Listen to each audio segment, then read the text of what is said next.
Yan, hello po, Kuya Richard. Kamusta, kamusta? Ayan, poging-pogi po yung ating kausap ngayon, si Kuya Richard. Okay naman po kahit paano. Teka lang po, ah. Ala, nung tumatawag po kayo, hindi ko naman masagot. Nung tumatawag ako, hindi nyo naman din masagot.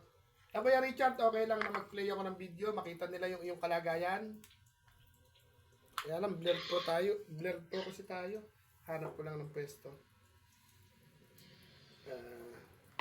Karag-karag na po kasi yung ating mga kagamitan. Ayan mga mami, mga daddy, kilala nyo naman po ito. Lalo po doon sa family Pantabalos po. Kilala nyo po ito si Kuya Richard. Blurred lang po yung aming ano. Paano kaya mangyayari? Pero ganun pa man po, maririnig nyo naman po yung kanyang boses. Dito ko nga ilagay. Kamusta po ba? Kamusta po ang operasyon? Ito po, mayroon pang tumatagas. Pero inuulit na. Paano? Binuksan ulit. Tapos ngayon, mayroon pa pakunti-kunti na mamalabas sa tubig. Ibig sabihin po, di ba, binuksan yung ano nyo, binuksan po yung inyong pantog, hindi po siya naisarado ng maigi o maaring bumukas siya. Ngayon kasi inayos naman niya yung sa ano. Kasi yung nung una, nung binuksan niya, napunit. O tapos po, nung mapunit siya, napunit niya sa loob. tapos po, nung isang malaki, sa laki po ng mga nakuwang butunan lang ka po yung laki, di ba? Na nakuha dun sa pantog po ninyo. Pero ngayon po, paano? Pagka nararamdaman nyo naman po yung sakit, hindi? Hindi kasi walang Walang pakiramdam, ano? Pero siguro, parehas po tayo ng kalagayan, Kuya Richard. Siguro, ngayong nandiyan kayo naka-confine, siguro, maipapayo ko, magbawas kayo sa tubig, magpapayat ng konti. Kasi, mas may hirapan kayo pag iinom kayo ng tubig kasi yung pantog nyo may damage pa. Di ba? Kahit papano, Ano naman po yung mga nurse sa akin na nasabi kong hindi ako inom ng tubig.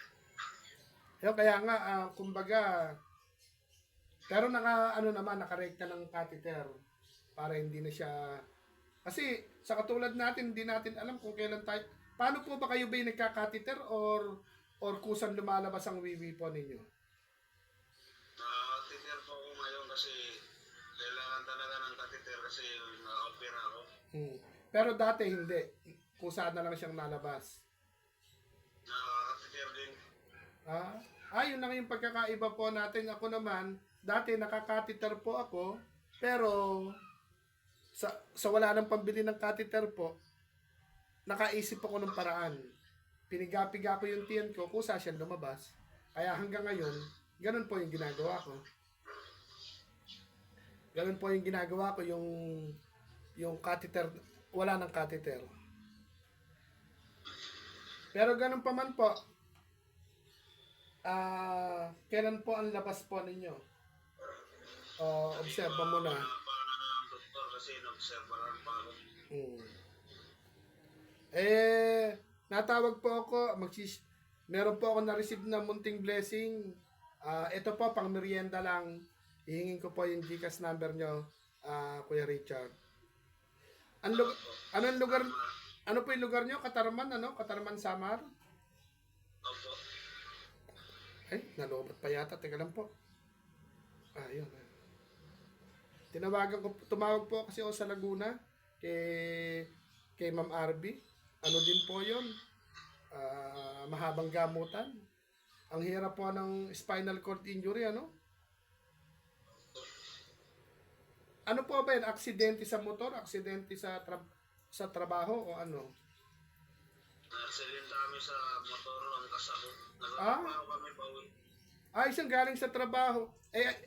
Yung ano naman, yung driver, hindi naman nasaktan. Kayo lang ang nasaktan. Kapatid ko yung driver ko. O nga, po, yung kapatid ninyo naka-recover naman. Opo. Ay talaga, guhit na po ng palad yung nangyari. Kumbaga. Paano po ng ano? Ito po, Kuya Richard. Kung hinati ko po sa 3. Pang merienda lang po Ano po yung number po ninyo? 0938 0938 00 56 56 705. 705. Marian M. Aba. Tingnan natin. Maria M po ba? Maria M ito. Maria M. Maria. Ah, Maria po ba? Mariana. Marian yan eh, Marian. Mary. Oh, Mary. Mary. Ulitin ko ulit yung number po 0938 0938 00 56 705. Opo. Okay po. Kiklik ko na po Yan. Ano po ito, Kuya Richard? Pang merienda lang po Pangkapi po ng inyong bantay na si Ate Mary Ann. At Salamat. sabi ko nga po, kung ano man yung ma-receive po natin na blessing. Hindi, sira na po kasi yung pindutan. Hindi ko na siya may screenshot. Ayan sa live, pakita natin. Ayan. Sira na yung cellphone. Kaya kung may mag-aalok sa atin ng pagmamahal, siguro cellphone ulit. Ang lakas ko makasira ng cellphone. Na-overuse. Ayun, baka gusto mo pong mag-iwan ng konting pasasalamat at konting panawagan, Kuya Richard. Blurred lang kasi tayo pero maririnig ka nila. Nagpapasalamat ako sa iyo, Kuya, sa iyong mga supporter. Kasi sa katulad natin, hindi tayo pinapabayaan. Yun nga po. Maraming salamat sa inyo. Pag-isuporta po kay Kuya Au. Kuya Au, maraming salamat. Opo, welcome God po. bless po. At kung sakasakali po, kayo po, magkwento po kayo na kung ano yung, kung may makakapanood po nito at gusto pong magpahatid ng munting pagmamahal, kahit nga po, sabi ko nga po, kung nakakalapit naman kayo sa government po dyan, ang problema pa naman din, pangkain po ng inyong bantay, di ba? Yung konting gamot na bibilin sa labas. Mahirap dito lumapit sa pag wala kang kakilala. Yun nga lang. Shout out mo rin po yung family Pantabalos. Napakabubuti po ng puso po nila. At napakababait po. Papasalamat ako kay Ate Linggay at sa Pantabulos family. Napakabubuti po ng mga puso po nila. Kumbaga, kung yan lang din po yung mga... Kay Ate Dayan. Kay Mami Dayan. Lalo na po kung yan po mga magiging milyonaryo, ang dami po nilang matutulungan. Sobrang babait po ng nasa grupo po na hindi sila grupo, nasa pamilya Pantabalos. Yan, kay Mami Dayan, shout out po kay Ate Ling, kay Ate Bel, kay Mami Joanne, lalo na po yung si admin po nila na eka nga po walang arte-arte. Si Sir Toneba talagang sasagasaan niya yung mga basher o mga bastos o mapambudol na tao. Kaya ayun pahinga ka na po, Kuya, pwede ka mag-iwan ng konting mensahe na kung anong tulong malay po natin sa pamamagitan ng marinig yung boses po nila. Ano po ba yung mabilit na? Sa mga buting puso. Kahit magkano po. Kasi may hirap din ito kami sa pang-araw-araw. Kahit po, eka nga po, yung simpleng pagmamahal na wala naman pong name price. Pero pag napagsama-sama po natin, makakatulong naman po talaga. At syempre po, pag kahit anong halaga, malaki man o maliit, basta po may kasamang pagmamahal, napakasarap. Ano po? Resita na wala dito sa loob. Yun, pagka yung reseta po na yun, bibili nyo yun sa labas pag wala sa loob. Opo. Kaya nga po, Yung resita na yun, pampano dapat pabilis sira, ah, magsara sa sugat. paano po yun, antibiotic na, kumbaga, yun ay pang kumbaga sa sasakyan, heavy duty. O yan naman, pang ano naman, ultimatum, eka nga, magsasarado agad yung sugat, maglalaman. Opo, para matanggal yung leak.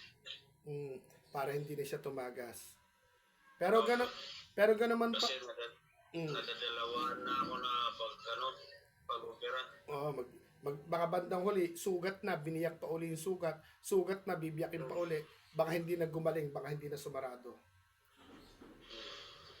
Pero ganun pa man po, Kuya Richard ng Katarman Samar. Ah, yon mga mami, teka po muna. Mga mami, mga daddy, mga ate, mga kuya, mga ninong at ninang, kung kanina po ay kumakatok po si Ate RB po ng gulay, prutas na kinakain niya, bine-blender lang po dahil po sa sakit niya pong colon cancer. Kumbaga, meron nakakalapit naman po siya sa gobyerno, gamot, ano po yung tinatawag doon, yung nagpapakimotherapy, gamot, kahit papano nakakapila siya sa mayor office, congressman office, gobernador office. Pero ang lambing niya lang po ay napakasimple, gamot meron siya dahil nakakalapit siya sa gobyerno. Prutas po at gulay yung lambing po kanina ni Ma'am RB ng Laguna. Tapos, eto naman po si Kuya Richard. Kumbaga, ang gastusin po nila, public din po ba yan? Government hospital din po ba yan, Kuya Richard? Yung usa ka na confine. Kumbaga, ang malimit na kailangan po dyan, yung gamot na wala dyan, obligadong bilhin po sa labas, di ba? Opo. Tapos, ano po, yung, hindi naman po pwedeng babantayan po kayo na walang pagkain yung pantay po ninyo, no? Kumbaga, kumbaga po itong si Kuya Richard, kumakatok po kami sa inyo ng hindi man po malaki, walang name price, kundi kung ano po yung bukal sa inyong kalooban, sa inyong puso. Kung pagkakatiwalaan nyo pong padaanin kay Kuya Aw, ihahatid ko po sa kanya po yung inyong pagmamahal. At kung gusto nyo naman pong irekta sa kanya, pwede rin po para kayo na po mismo yung makaka-video call ni Kuya Richard at ni Ate Mary Ann. Ayun, yun po, munting hiling naman po ni Kuya Richard. Wala pong name price, kundi panduktong po sa mga gamot niya pong iniinom. And then, naoperahan na po siya. Kumbaga, tumagas yung pantog niya. Inoperahan po ulit. Kumbaga, kailangan mahaba-habang spinal cord injury din po siya na yung halos 3/4 ng katawan niya walang pakiramdam. Parang si Kuya Aw, 1/4 lang din po yung may pakiramdam. Spinal cord injury po siya. O sa akin, ang nasira po T3 hanggang T7. Yung kay Kuya Richard po, T4 hanggang T7. Halos parehas kami ng kalagayan. Kaya po, sabi ko nga, si Kuya Aw, swerte kasi kahit papano, natuto po ako maging independent. Kung may sugat ako, kahit walang nag-aalaga sa akin, natutunan ko ng pagalingin sa tulong ng... Hindi ako bumibili po ng gamot, pero yung gamot na ginagamit ko, galing po sa mga taong may mga ginintuang puso. Yung gamot na ipinapahid ko sa aking mga sugat, lahat pong yan may kasamang pagmamahal. Kaya siguro, kung magkasugat man ako, gumagaling agad. Kung sa pagkain naman po, yung kinakain kong mga gulay, bihira tayo magsaing. Yung bigas, galing din po sa pagmamahal. Siguro kaya eto si Kuya Aw, hindi nakikitaan ng panghihina ng loob, o kalungkutan, o panghihina po ng katawan. Kaya ayon, Kuya Richard, maipapayo ko lang po sa iyo, lagi kang magkakape. Alam niyo po ba yung ibig sabihin ng kape? Yung kape po na sinasabi ni Kuya Aw, kape, hindi po ito 3-in-1. Hindi rin po black coffee.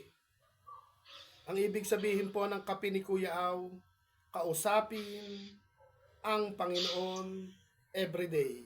Kung ikaw po'y nalulungkot, ikaw sinusubok ng mga pagsubok o problema, ang lagi mo pong gagawin, lagi kang magkape. Kape, hindi po kaping 3-in-1, hindi kaping black coffee, kung hindi kape. Kausapin ang Panginoon everyday. At bagamat hindi man tayo makakilos ng maayos, pero mararamdaman mo sa puso mo na ito pala yung kailangan ko. Kape. Ang kausapin, ang Panginoon, everyday. Pwede ka pong magkape ng almusal, tanghalian, hapunan, hanggang sa pagtulog at pagising mo po, Kuya Richard. Ako, nagpapatotoo po ako na sa mga oras pong ito or sa araw-araw, laging nakatingin sa akin ng Lord.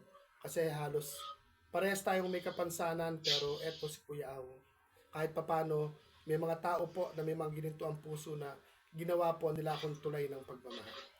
Yung Kuya Richard, magbabay-babay ka na. Nagsesermon na si Kuya Aw, baka mapagalitan tayo ng ni Lolo YouTube. Pasensyahan mo na po yung pagmamahal na yan, ha. At yan po'y galing sa mga taong may mga gininto ang puso. Shout out po kay Mami Lenny at saka po kay Mami Joanne. Shout out. Ano po, Kuya, pahinga ka na at pakamusta na lang kay Ate Mary Ann, Kuya Richard. Opo.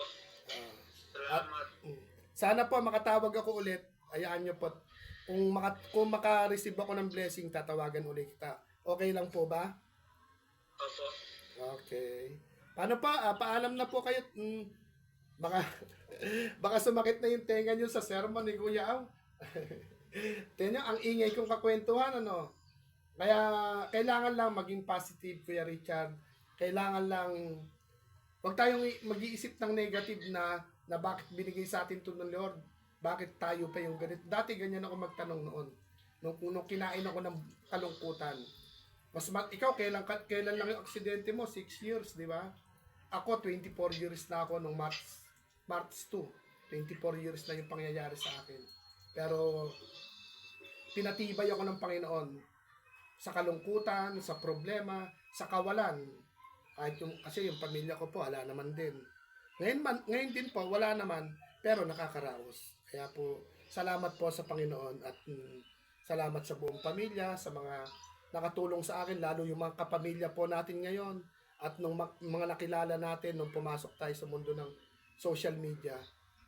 Lahat po naman kayo nakatulong. At sabi ko nga po, birthday ko ngayong araw na to, mas masarap yung nararamdaman ko ngayon kaysa yung nagbe-birthday na may kainan, may inuman, pero mas masaya yung nararamdaman ko po ngayon. Bababay na po muna tayo dito at andito pa sa kabilang linya po si Kuya Richard. Baka po masakit na yung tenga niya, kakasermon ko. Yan, Mami Lenny ng Saudi, ingat po, maraming salamat po. At kay Mami Joanne ng Israel. Siyempre po, yung pabigas po ni Mami Dayan. Sana po mapanood nyo kung sa makakarating yung pagmamahal po ninyo, Mami Dayan. Salamat po. God bless po. At lahat po ng nasa bansang Gangti, ma-Amerika man, ma-Europa man, kahit sa ma-Canada or ma-bansang Asia, lagi po kayong magkakape. Almusal, tanghalian, hapunan, bago matulog at paggising, subukan nyo pong magkape. Kausapin ang Panginoon everyday. Bye-bye!